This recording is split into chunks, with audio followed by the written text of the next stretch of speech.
You can do it. You can go create. Just get to it. I promise you'll feel great. Because life can get ugly, and art sure can too. What matters is to do it. Let those feelings flow through you.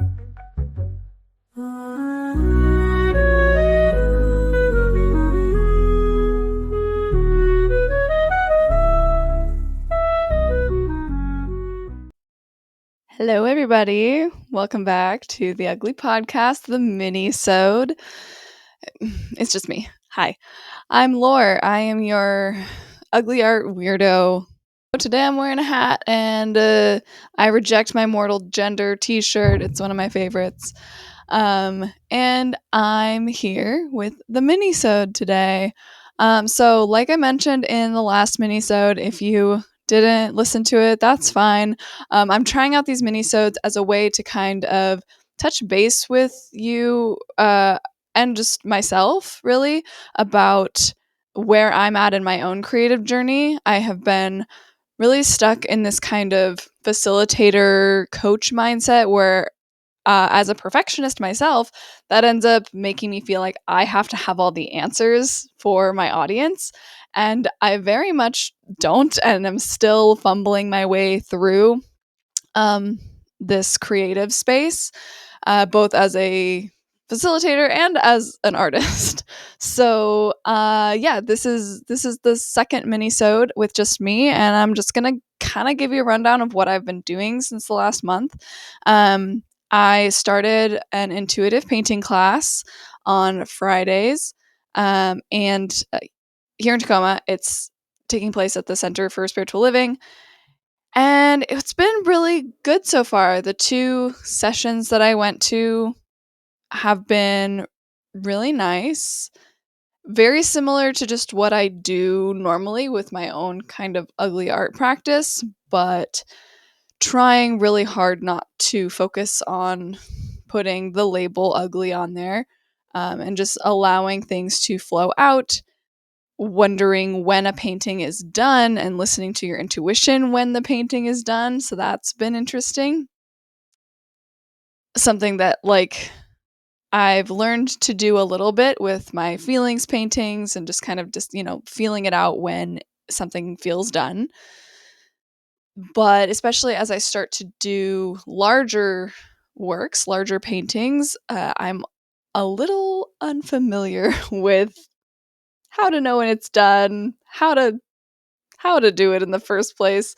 So that's also been the second thing that I've been doing, is working on a larger painting. It's like 24 by 36, I think, on a canvas, doing acrylic. And acrylic is new for me.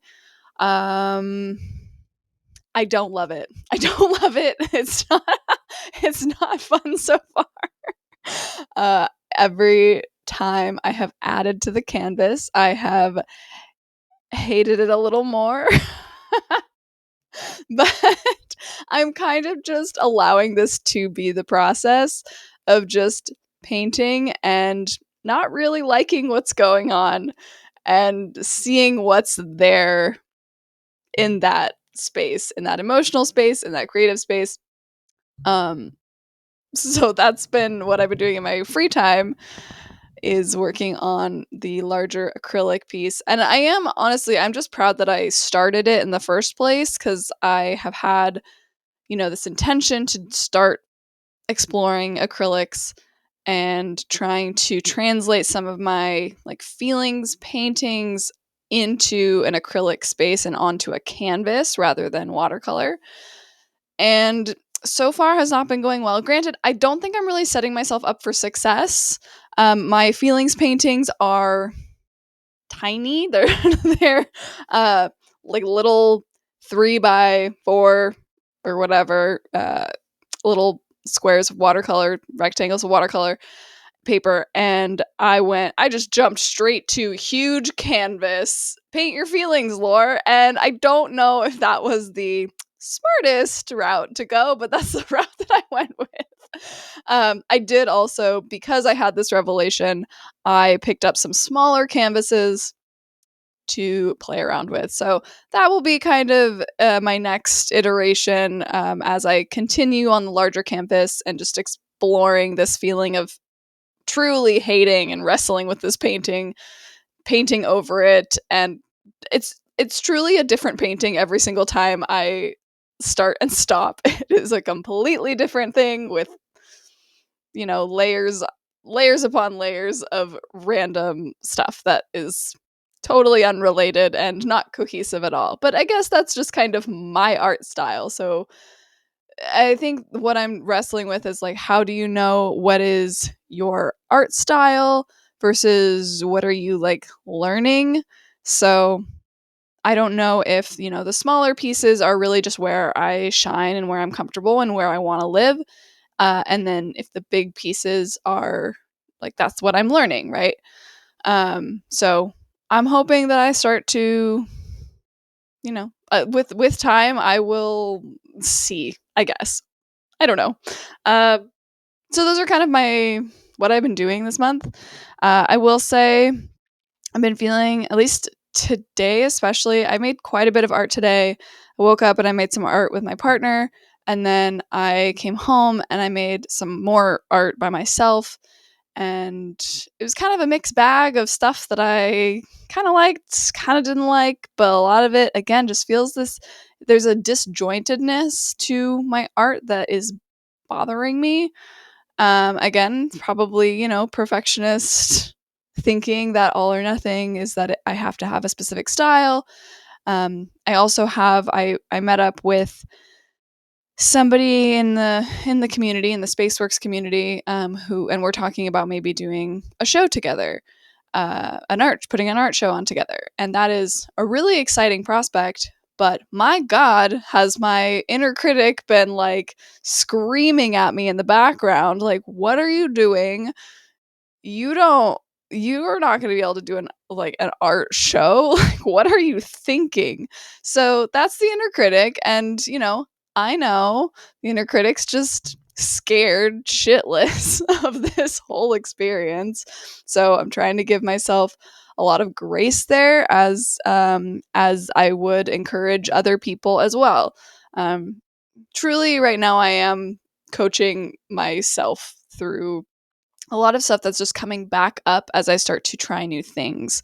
Because when I first started doing ugly art and putting myself out there and working on this perfectionism stuff, I was feeling really good and just so excited that I had like broken down and pushed through these walls that I had put up for myself. And I was just like, I did it. I fixed it. Like, I pushed through the walls and I got past the perfectionism. Like, I'm healed, kind of that kind of mindset. And I know that that's not how this works. It doesn't matter how much you know it. It's still disappointing when the maladaptive aspects of your perfectionism come back to you and you're like, okay, we're back here again. We're back in this maladaptive space. What now? But it's not a circle. You're not on a carousel just revisiting the same spot over and over again. It is a spiral. I can't remember where, like, the first time I heard the spiral kind of metaphor. um, Thinking of words is hard today, but that idea that like you're on a spiral, you're moving, you're repeating cycles, yes, and you have more knowledge, you're in a different space. So I'm on the spiral. I'm in a I'm in a place on the spiral that is a bit frustrating because I feel like I've been here before and I should be past this by now. Um, but that's not how this whole thing works. It's just not. And so we allow we allow those crunchy feelings of disappointment and frustration, while at the same time continuing to just put one foot in front of the other, wrestle with the painting that's giving you grief, continue to show up for your regular practice, Do the thing that's comforting and comfortable for you, and also try to like take those baby steps out of your comfort zone to try the new thing. That's where I'm at right now. I also, one of the thoughts that I had that I wanted to explore and see if this resonates with anybody is this issue of self-doubt being part of the comfort zone.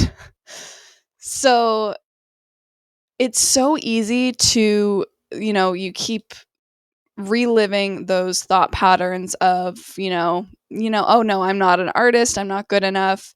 I don't measure up to those people. Like those people are out of my league, so I will never be an artist like that. That kind of the doubt and self-doubt there, like it has become, I've noticed, a comfort zone for me, to the point where I will notice myself, even though I don't really even feel self-doubt in the moment, I will feel myself thinking I should feel self-doubt, and maybe self-doubt might feel better, which is silly. I don't know, maybe I'm not explaining it well enough, but it feels like an identity at this point. Self-doubt has become an identity for me that I am working on shedding.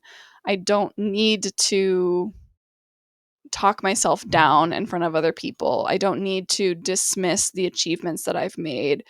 I can just be where I am and allow myself to be where I am, which is so much farther than I was even 2 years ago, a year ago.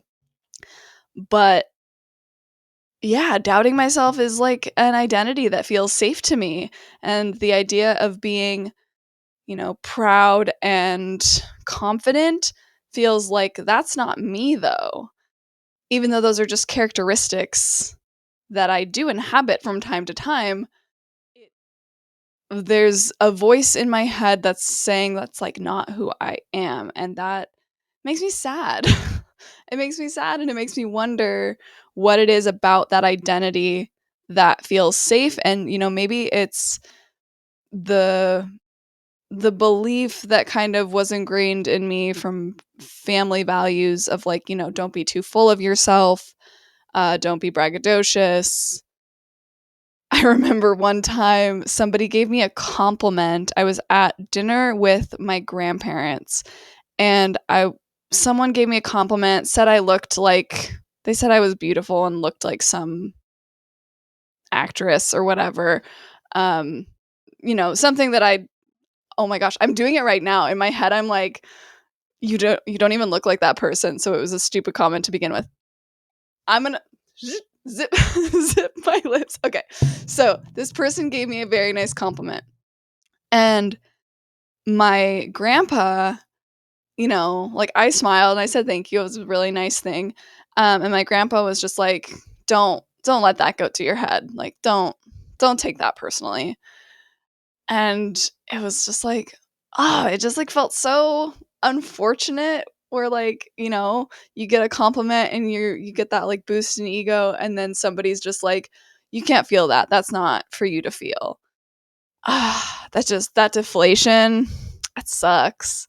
And I got a lot of those messages growing up that, you know, compliments and thinking highly of yourself meant that you were a bad person, or, and I think that over time, that self doubt and just general like feelings of being small or unimportant or not good at things just really ingrained itself into me.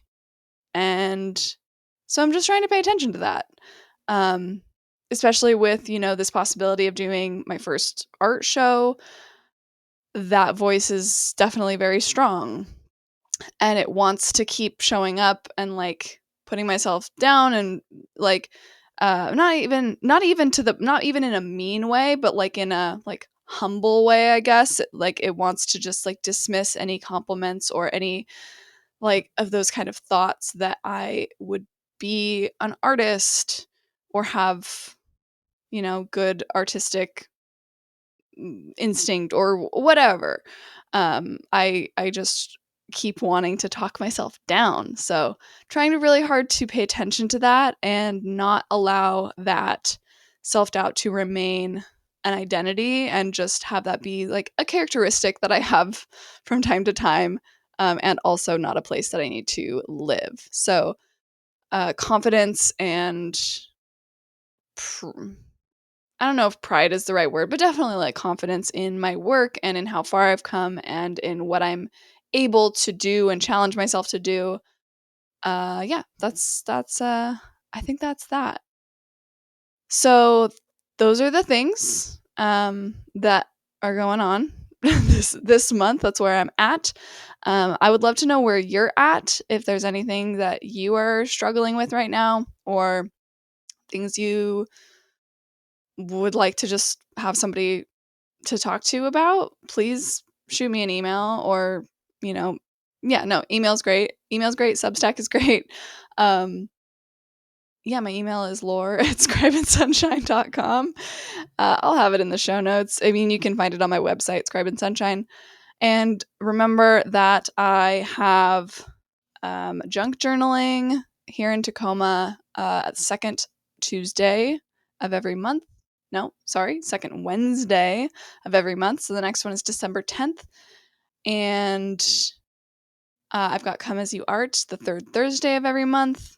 I am still going to be doing things at the Tacoma Night Market. My feelings paintings are up there.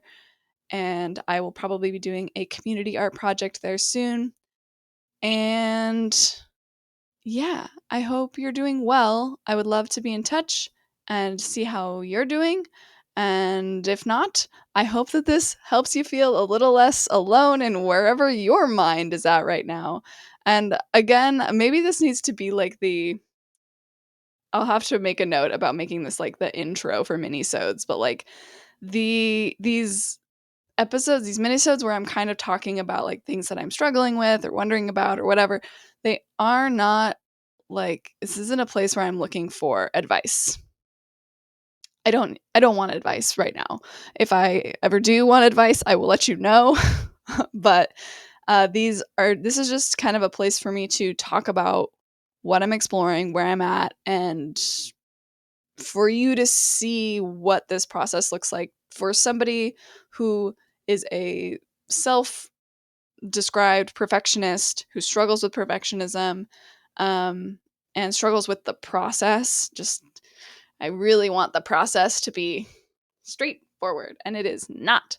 It never is. It drives me nuts, but I still keep going because I know that it's worth it. So that is my whole thing, is just I want these minisodes to encourage you along the path that is frustrating, and we can do it anyway. So if that's you, great. If that's not you, then maybe these minisodes aren't for you. But whoever you are, I hope your art is fulfilling you and inspiring you, and you're being inspired by the people around you. And that's all. Okay, keep it ugly.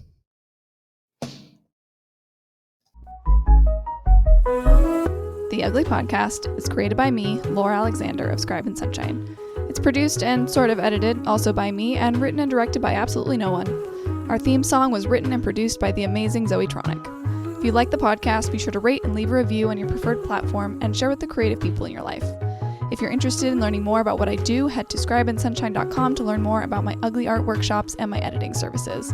If you haven't yet today, I dare you to make that thing you've been thinking about making but have been too scared it's gonna be terrible. Make it terrible. And as always, keep it ugly. You can do it. You can go create. Just get to it. I promise you'll feel great.